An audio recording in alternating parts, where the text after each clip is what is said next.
What sort of leadership do we, the Jewish people, need right now? It's not just about putting forward a vision and having people follow you. It's about the ability to see people. I'm Claire Sufrin, editor of Sources, a journal of Jewish ideas. Our latest issue features articles from leaders of synagogues and communal organizations, as well as experts in leadership training, all seeking to answer this prescient and urgent question. When we stand for something, and what we stand for is rooted in Torah, we are more alive. Leadership in times of disaster and destruction is measured by its ability to point toward a better future. We really have to think of it as an activity, as something you do, not something you are. Our authors share the wisdom and guidance today's leaders need to help their communities navigate these turbulent times. Read, reflect, and subscribe to our award-winning journal at sourcesjournal.org.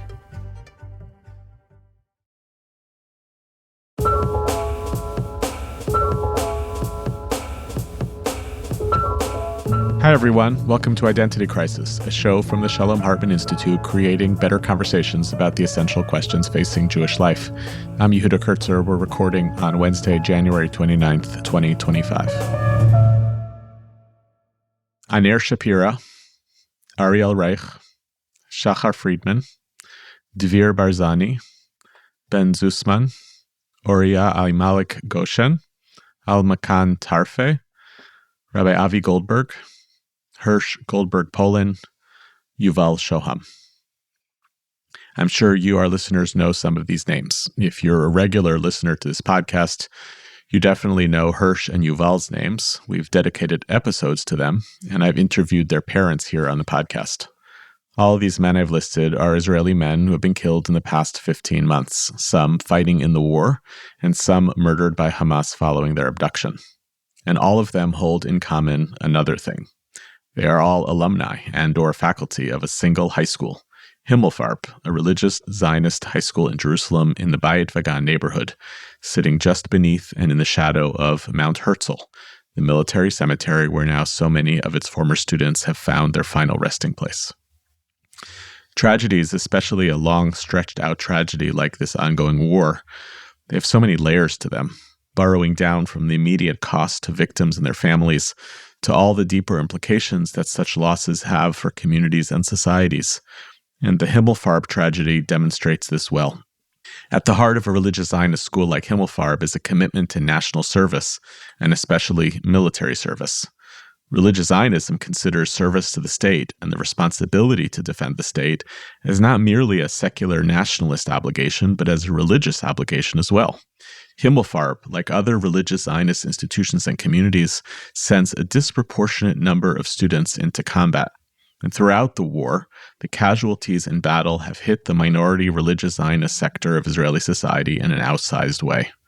Once you consider that nearly half of Israeli 18-year-olds do not serve in the army at all, factoring in the nearly 20% Palestinian Israeli minority, the ultra-Orthodox community, and the wide number of physical, mental, and social disqualifications for service, you begin to realize that a community like religious Zionists is carrying a massive burden on behalf of the state.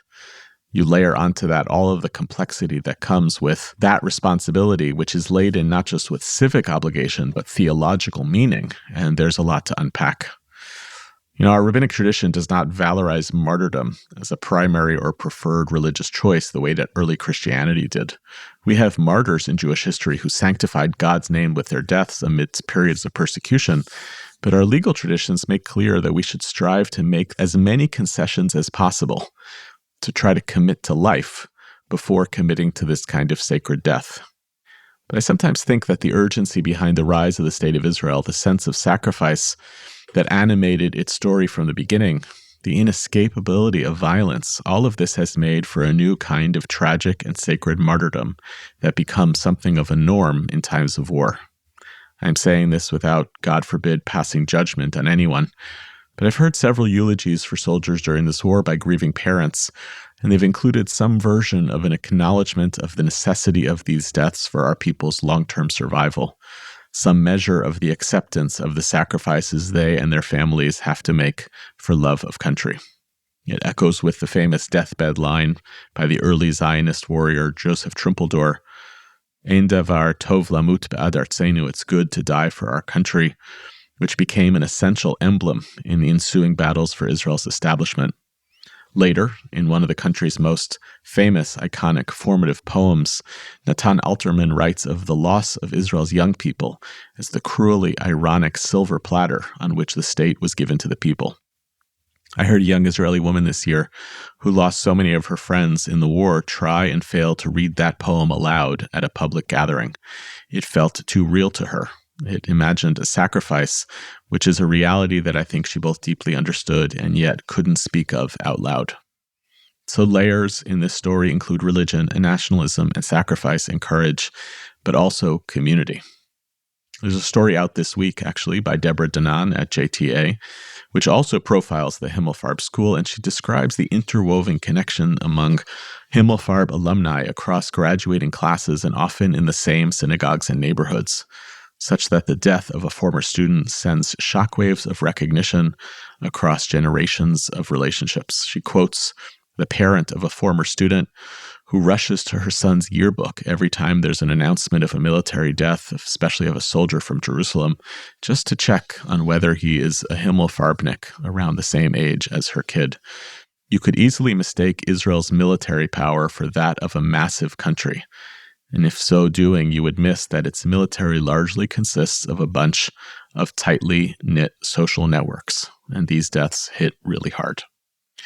Jeremy Stavisky was the longtime principal of Himmelfarb for over 20 years and returned to the classroom several years ago. He has endured all of these deaths of former students and colleagues, as well as suffering the tragic death of his son-in-law, Yinon Fleishman, in combat in the north. You can see him at all of these funerals and shivas. I heard him speak at the Shoham funeral when I was in Israel last month. We do not know each other, but throughout this war and beforehand, I have admired him from afar, and he has made me think a lot about what it means to be an educator as a lifelong commitment to one's students, what it means to educate towards life, which is the heart of Torah, and also sit alongside one's students in their death. We also share some key biographical data. We're both alumni of Yeshivat Har Etzion in Israel and of Columbia University. It's worth pointing out as well that I think the Hartman High Schools and Himmelfarb are longtime friendly rivals. Maybe it always wasn't so friendly. I think we often draw on the same networks and families as each other, and I'd like to think that our schools work together in raising the bar in principled religious Zionist education in Jerusalem in the heart and the soul of the Jewish state. Jeremy, thank you for being with me on the podcast today. I'm going to start with an impossible question. I'd love for you to start by telling us a little bit about this year for you, what it has felt like personally throughout this war, and what it has been for you as an educator, as you have had a front row seat throughout all of this tragedy. Yehuda, thank you for allowing me to speak and to collect my thoughts. It was quite a year, and nobody knows where we're going to, so I feel that we have to be very careful about conclusions. And I differentiate between my personal loss. My son-in-law was a teacher at Hartman, Yinon Fleishman. He was really a Talmid Chacham, and he was starting his PhD at Tel Aviv University in modern Zionist history. And he was just a lovely, lovely person. He made my daughter very happy. He left her with a little boy who just turned 2 now. So there's the family realm. And I think it's very important to separate. I think nobody feels the sorrow like the family. And I know that Yinon's parents have it much rougher than I do. And then there are the students, all of whom I was their principal. Ariel Reich, I was supposed to, actually 2 days before he was killed in Gaza, he was a captain in the tank corps. 2 days before he was killed, he sent me a WhatsApp asking if I can marry him, officiated his wedding. So the students are like sons, and I'm very careful with that. The students have parents. I'm not their father, but I'm their teacher, and we sort of build these relationships, which I think is one of the most lovely thing about Himmelfarb, is that we see it sort of as a role for life. So many of the teachers will officiate at their students' weddings, and in fact, what the war has done is it's brought back many students who I haven't seen for years will call now and students who were wounded, and students who I didn't know so well when they were in high school, because it's a big high school, and all of a sudden you get a chance to really know them when they're in the hospital with shrapnel or even worse. We have 2 or 3 or 4 students who are very close to not making it. So I'd say it as following. On the one hand, we're proud of our students. In the Jewish state, regardless of what one's political inclinations, it seems that many people will just be happy to get rid of us. And there's no one else to go except for us. If we want to have a Jewish state, if we want the Zionist enterprise to survive, then we're going to need an army, and people are going to get killed in the army. And if we won't make that sacrifice, then we won't have a Jewish state. And in one sense, we're proud that our students are there and they understand their obligation. On the other hand, it's all this young life that is not to be. It's what they could have been. Mm-hmm. They're so young.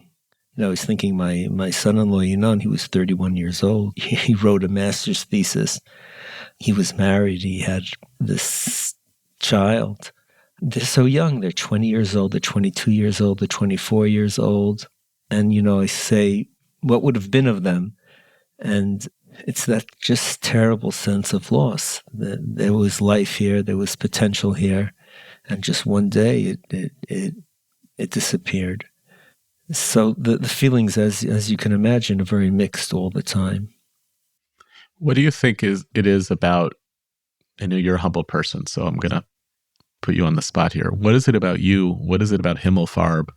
What is it about this period in their lives that makes students who you said you've lost touch with over the years want to reach out again? And I guess I'm fascinated by it just as a Jewish educator myself, person who gets the power of the kind of work that we do. But you're seeing a kind of window into that born of crisis that might help other Jewish educators to think about what you do to create those kind of relationships where somebody would say, I haven't spoken to you in years, but will you come visit me in the hospital? When I was a young teacher, I thought, is anybody listening at all? We're just sort of barraging it in their kids' lives, and are we needed? Did they take us seriously? But as the years have gone on, I sort of asked myself, maybe they take us too seriously. Young people, and I as a young man, I needed people I could look up to. I tell my students, you have to find a couple of people in your life which you can look up to, you can ask questions. You don't always have to agree with them, but people you can say, hu ish, he's a man. He's a man worthy of imitating, not copying, not being him, but being like him. And when the graduates who they're not kids anymore, they're young men, when they see something worthy, they try to catch it. They try to connect to it. They try to be part of it. They want to touch something which is real. So in a way, everybody thinks that we're in this crazy world where everybody's interested in junk and in all kinds of stuff you can do and play on the internet. And paradoxically, I feel that since there's so much garbage out there, when the kids see something which is real, they want to be part of it. And we try to expose them to something which we think is real people, real thoughts, meaning. Meaning is a big thing. I started to reread Man in Search of Meaning by Viktor Frankl. Mm-hmm. I started to read it. I read it like 30 years ago before we started the Poland trips. And I went back to it during the war. And he talks about meaning. When I was in high school, once my father said to me, Jeremy, he called me Jeremy, if you want to be happy, you need 2 things in your life. You need love and you need work. And that's what Freud said. And then I heard it from Rav Lichtenstein in Yeshivat Har Etzion, which was very interesting. And when something Rav Lichtenstein in Yeshivat Har Etzion and my father said were the same, I said, okay, there's really something serious. There, yeah. Right, there's something there. And I think that these connections between adults and young people, the connection between the young people amongst themselves, they're very tight-knitted, they're very close. They call each other achi, brother. Israelis use that term, but there's that feeling of a bigger community. But when people live with people, they can love and be loved. And when people can do something meaningful with their life, I think it's a much better way to live, and I think people are happier that way. So I think that many of the students, we're not always successful, and sometimes it doesn't work with kids, but many of the students feel that we have something to give, which they want to take. When you described at the opening about teachers sometimes wondering, is anybody listening? The nice thing about that feeling is that it keeps you humble. If you believe that nobody's actually listening, then listen. You could be wrong, you could be right. You don't really ever know. The scary thing about the second possibility, which is that our young people are craving real meaning. And I see this in our work all the time too. We run a teen program now that has hundreds and hundreds of kids come to learn essential, hard issues in Jewish life. And it's like not fun, our program. They make it fun, but they're actually there for the meaning. But there's something very scary about it, because then you know that you're in the business of influencing people to make really difficult choices that can have terrible consequences for them. And I will say, in my most cynical moments, it terrifies me that we, politicians and education systems and all these things, make decisions that require the sacrifice of young people to actualize them. And it helps that those young people have unformed frontal lobes so that they tolerate more risk. And it helps that they don't have a choice. That's what Alterman's poem was basically about, is, look, we're going to fight in your army, but we're the ones who are enduring the sacrifice. But it does make the whole question of education a little scary, of what happens when we educate people into a commitment to sacrifice, and they ultimately have to undertake that sacrifice that we ourselves are going to suffer from, but not in the same way that we do. I'm wondering how you think about that as an educator who's come to the place of realizing that people will actually listen to you, even if it comes ultimately at immense cost.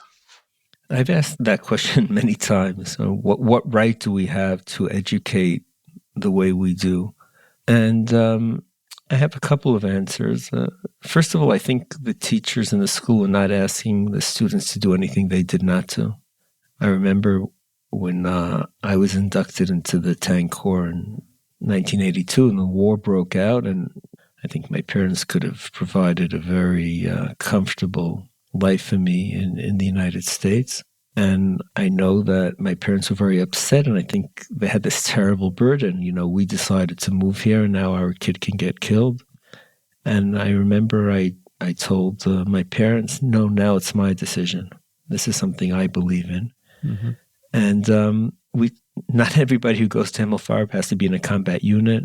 There are students who should not be in combat units. We tell everyone that they have to do some kind of service. It doesn't even have to be army service. It could be national service. People cannot live in a society and not give to that society. That's a very bad way to live.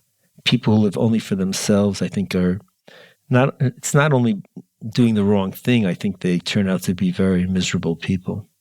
People who only think about themselves are really sad people. So we asked them to do something which we did. Now, Rabbi Avi Goldberg, who was the rabbi of our school, and he was a graduate of the school, which was one of the lovely things. I was his principal when he was in 11th and 12th grade, and then he came back after being in Shlichut in Memphis. So he's one of the 10. It's really a terrible thing, because he was married and he left 8 orphans. So we're not asking them something we didn't do ourselves. And of course, there is a law in the state of Israel. People are supposed to go to the army when they're 18 years old. And if it's not right for someone, then we encourage them to do something else and to serve in another way. But I think it's right for adults to tell people that they have to have a meaningful life. Now, meaningful does not have to mean, God forbid, to die in the army, and we don't want more of that. But meaningful means that sometimes you sacrifice something for a better good. And any country that wants to exist has to be at that point, especially if you're in the Middle East, right? It's a tough environment. I went back and found an article that Daniel Hartman had written maybe in 2008, I think it was, around the different Gaza incursion, where he was responding to the fact that there had been a shift at that time in Israeli society away from the Tov Lamut Ba'ad Artzeinu approach. It's good to die for our land. And the phrase that was emerging then was Tov Lechiot Ba'ad Artzeinu. It's good to live for our country. And it was incurring a lot of backlash from folks, especially in the religious Zionist community, who insisted on the language of sacrifice as opposed to this language of kind of self-actualization. Daniel was arguing, no, actually, a society needs both. I wonder if you've seen what trends you've seen among your students over the past 20 years. And I would guess, not knowing this up front, that post-October 7th, if there was ever a dip in that sense of what we need to do, that it made a big comeback among young people of a sense of responsibility that we are the generation that is going to do what our grandparents did in 73 and in 67. I'm curious how that dynamic has played out in your school, whether there have been waves of the willingness to engage in not just sacrifice for the country, but to tolerate the risk of the ultimate sacrifice, and whether you've seen any kind of pulling away from that over a number of years. Mm-hmm. I think the analysis about Israeli society, your analysis is correct. I mean, there was sort of a wave and people had this hope or this naive feeling that maybe we could be like this nice country in Northern Europe or something, and that we really don't need wars. And I think in Himmelfarb, people always knew they have to go. And it's interesting because we don't put an emphasis on it as teachers. We don't bring people to convince them. It just sort of became part of the ethos of the school. I mean, Memorial Day is very powerful in Himmelfarb, and all the graduates come. And so you have hundreds of graduates who were in the army at the time. They come in uniform. But it doesn't come with this. I'm always amazed at how lovely some of these tough fighters are. I'm telling you, they're the most lovely, sensitive young men. I have kids who've been in terrible battles in the last year and a half, and then they come and they sit in my living room with their wives, and they're like the most naive kids, and they ask the women, so what do you want, and how is it going to be? And they're just so lovely, and they're so not macho, and they're not tough. So I really feel it's a different kind of soldier. These combat strong soldiers are very delicate human beings, which I think is an amazing compliment to many soldiers in the IDF. It doesn't always work that way. And I do teach the parashot in Deuteronomy and in Dvarim about the milchama. It's important for me to talk about it and to talk about how the Torah is afraid that war is going to damage our soul, that you have to be very careful when we discuss about how war allows you to kill, or killing becomes a mitzvah, and how you have to be so careful that you don't bring that back home. And we talk about those who the Torah says, at least in the Milchemet Reshut, in certain kinds of wars, may not have to go out and fight. And we talk about Ha'ish hayarev v'rach halevav. I talk about fear in combat. Almost everybody's fearful in combat. And I talk about overcoming fear and what do you do when you cannot overcome the fear. But in that sense, we talk about it, but we don't talk about it in a way which would remind us of regimes we don't even want to discuss on this podcast. So speaking of a delicate question, I'm sure that you, like every Israeli, has opinions about the war, about the choices in the war, about the government fighting this war. It's hard not to wake up one morning and say, even if you support the legitimacy of the war, you oppose this particular decision or that decision. On the other hand, I've heard from close friends in the religious Zionist community who have said they cannot express their views about the war in the presence of other families who have kids fighting in the war, out of a sense that it will come across as implying that their children are risking their lives for a mistake, Right? So it's a very delicate dance around this. And I'm curious how that, I'm sure in the classroom you don't share your political opinions about the war, but I am curious how those considerations influence how you educate, knowing that on one hand, people have to feel that they are in service of something noble and right, even if you harbor, and again, I don't know what your views are, even if you harbor any particular ambivalence about what's happening that's actually making these kids less safe because of the political considerations. I think one of the words which is used in Himmelfarb so much is murkav, complex. And even when I bring the political issues into the classroom, I tell them these are really tough choices. And as a school, we usually vie for some kind of center. I mean, our philosophy is a philosophy of center. We want our kids to grow up and understand that even if they have their own point of view, nobody holds all the truth. And it's very delicate. It's delicate during times of war. Wars are very messy. There are no clean wars. People always make mistakes in wars. I know so many young men who were killed because somebody made a mistake, right? As I told Rav Shlomi Daninu, who's now the principal of Himmelfarb, he said, we make a mistake in the school and we do something wrong. We apologize to the kid or to the parent or the teacher or whoever we have to apologize to, and that's it. And a soldier shoots 3 centimeters in the wrong way and he kills his friend. Wars are very scary, and there are no clean wars, so there are always going to be mistakes. Now, is somebody responsible for the terrible conflict with the Palestinians? Can we say that if we would have done what the right has done, our problems would have been resolved, or what the left has done, our problems have been resolved? I was in Jerusalem, I was principal after the Oslo Accords, which, I thought were a great idea.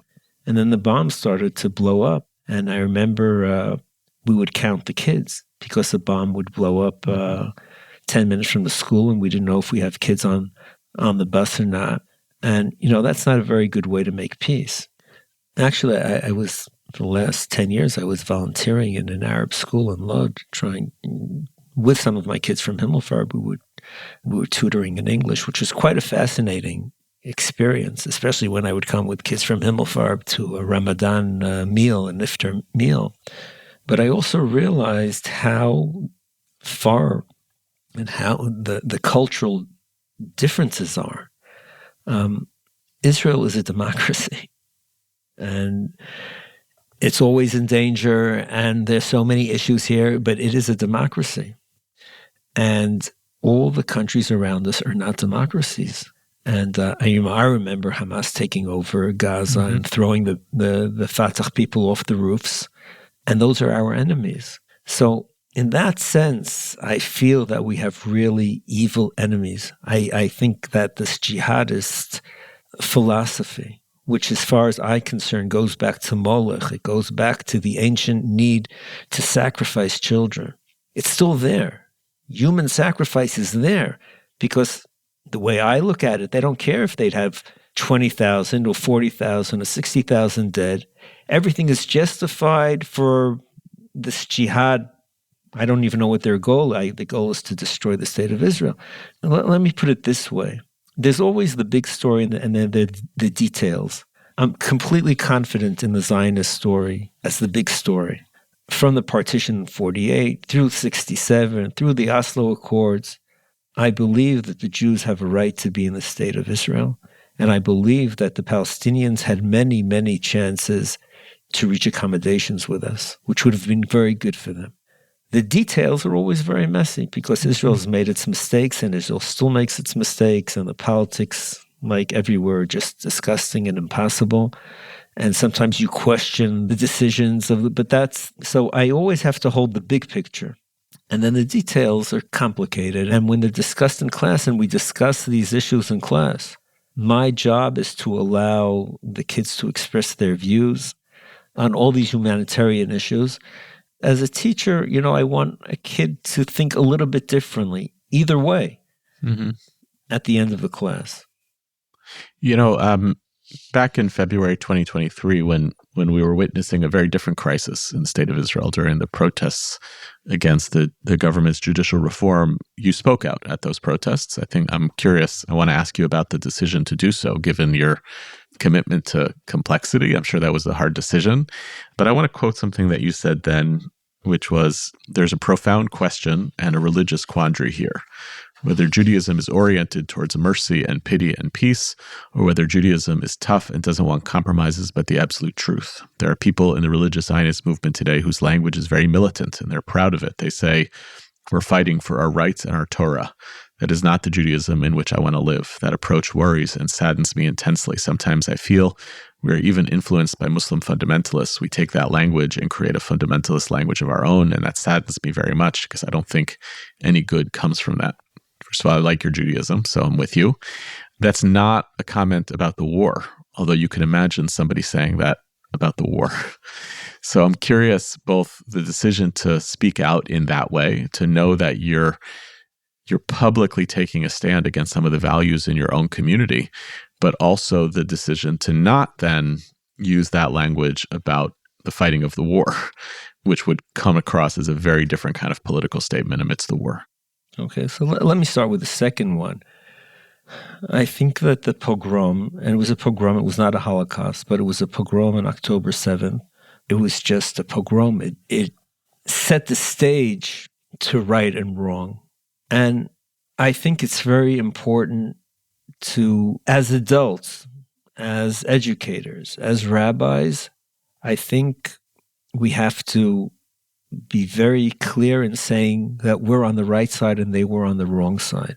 I mean, to come and murder children is being on the wrong side. Yeah. To kidnap 80-year-old people is on the wrong side. So, and I think I know what it is to be someone who doesn't like Hamas in Gaza, or to be gay in Gaza, or to, right? They just shoot you.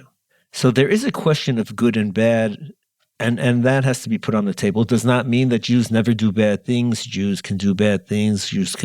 But that's the general context. And one of the things that disturbed me about national religious Zionism in Israel is that as I think people in the Hartman Institute, believe that there has to be some kind of integration of Jewish values and modern Western values. What upsets me tremendously, and that's why I spoke out when I spoke out, is this tendency within modern religious Zionism to sort of try to return to some kind of biblical Judaism and to erase 2,000 years of oral law and to disregard all the wonderful things that Western civilization has brought us. The ability to live. I mean, life before modern democracies and before rational revolutions, life was just terrible. As I tell the kids in my class, I said, you realize that 200 years ago, only 3 of you would be in the class, all the rest of you would be working, because that was before modern democracy said that every kid has a chance to go to school. And I'm not talking about the lifespan and whatnot. And what upsets me tremendously is that people think that if they push the religious community to some kind of utopian religion which is completely detached from the world we know, and to try to return to a world in which kings had absolute power and women had no power and children had no power, and that somehow that is what God wants, that was what has really upsetted me and still upsets me. And I think one of the important things about the Hartman High School, and by the way, we have very close working relationships with the Hartman High School. They have wonderful. They have a wonderful staff and wonderful people, and I'm just, Yinon students. They were so lovely. Yeah. After he was killed, they came to the shiva, and they were just so lovely. And the school is so wonderful with my daughter, but. It's not a dirty word to say that we're modern. Being modern does not mean only bad things. Being modern is wonderful because it allows so many people to live a fuller life. And I think that's what God wants. So that's what pushed me then. But every issue has its place and its time, and everything is so dynamic, and you have to know what to say when.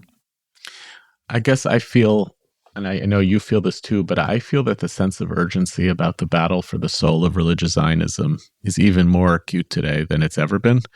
It's not, the judicial reform was, I think, the way it was done was disastrous, but you now have the political party in Israel that bears the name of religious Zionism, advocates for ideas that are, they could be well described as modern, but they feel so deeply contrary to the ethos of Rav Kook, even the ethos of religious Zionist leaders from the 1950s and 60s and 70s, where the goal was a kind of humane and humanistic religious Zionism, and now is associated with the language of permanent war in Gaza, a war of elimination, Jewish supremacy, theocracy in Israel. I only know education. So like you, like who would want to be in politics? Even if you win in the short run. In the education, you make a long-term play for history. But how do we actually win in some foreseeable future that religious Zionism no longer is characterized by the values that dominate the public discourse today, but are characterized by the ethos that you're trying to teach your students? I don't know. Now, historically, it's always easier to be on the edges and not at the centers. It's very hard to be on the center. Mm-hmm. It's so psychologically, it's so easier to be radical, because when you're radical, you know your whole self is one. When you're in the center, you're constantly struggling with different parts of yourself.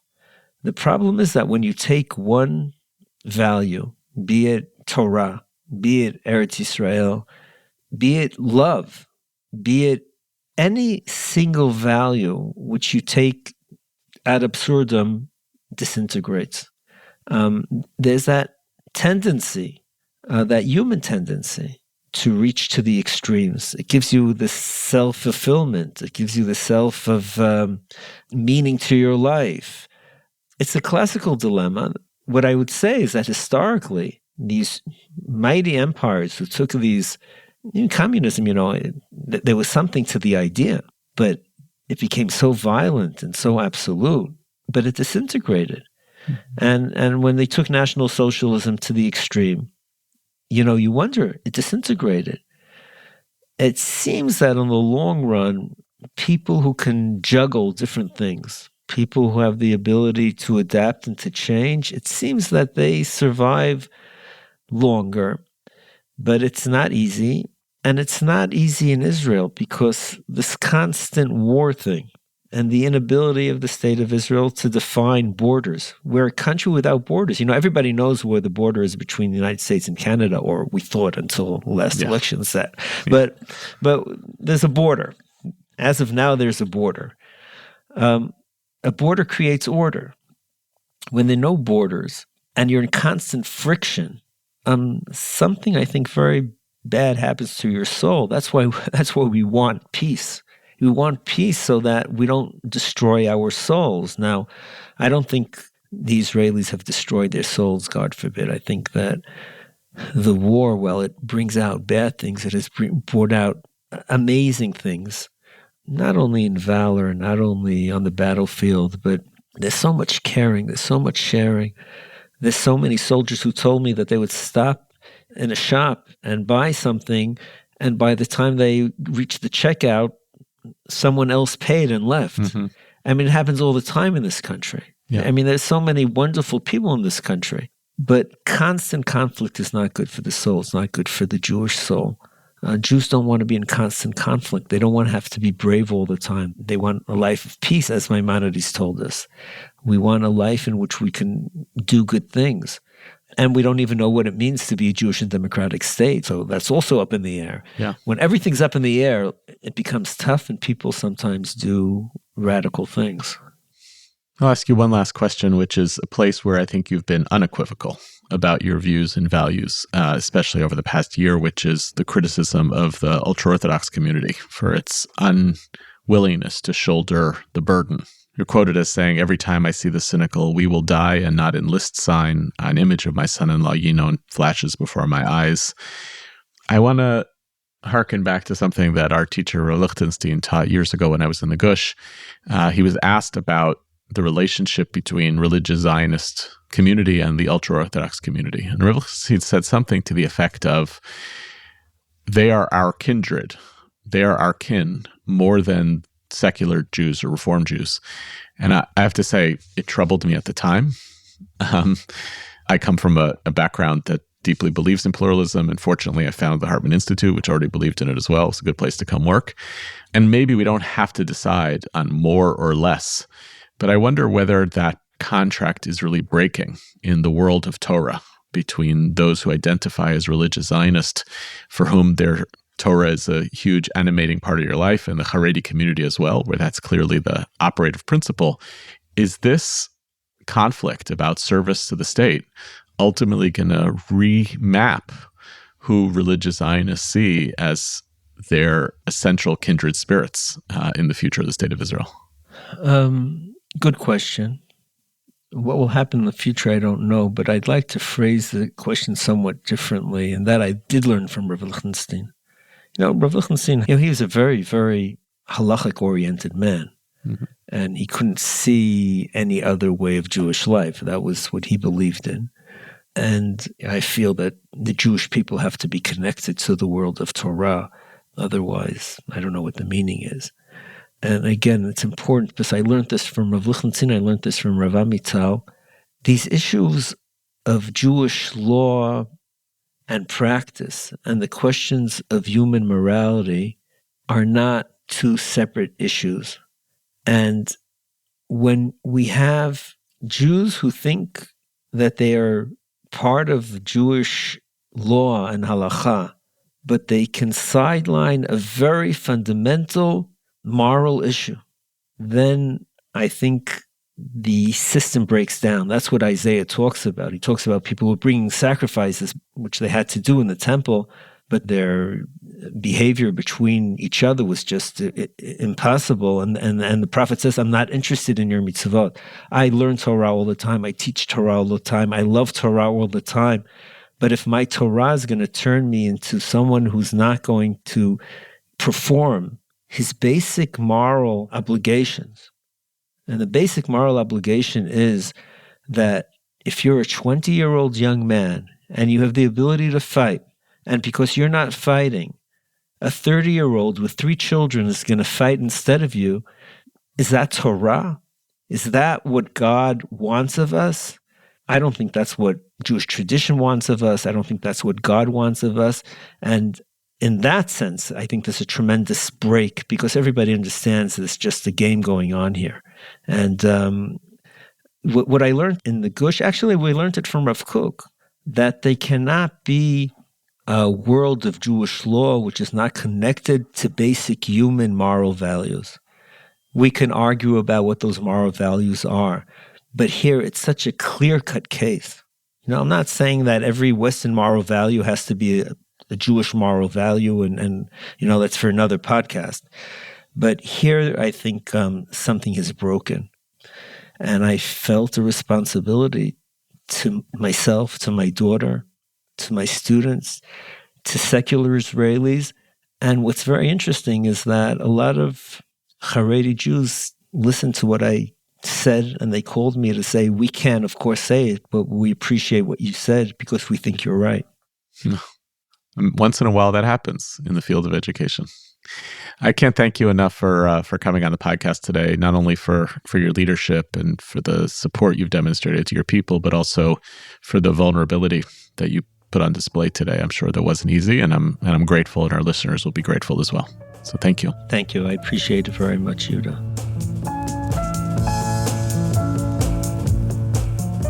Thanks for listening to our show, and special thanks to our guest, Jeremy Stavisky.